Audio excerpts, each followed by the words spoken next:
இந்த இடத்துக்கு வர்றதுக்கு நான் ரொம்ப கஷ்டப்பட்டிருக்கேன். எவ்வளவு பயிற்சி பண்ணிருக்கேன் தெரியுமா?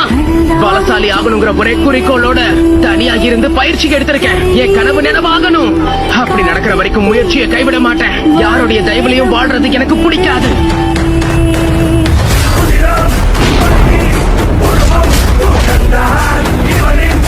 யாரோ 10 பேர் அடிச்ச டானானவை இல்லடா, நான் அடிச்ச 10 பேரும் டான் தான்.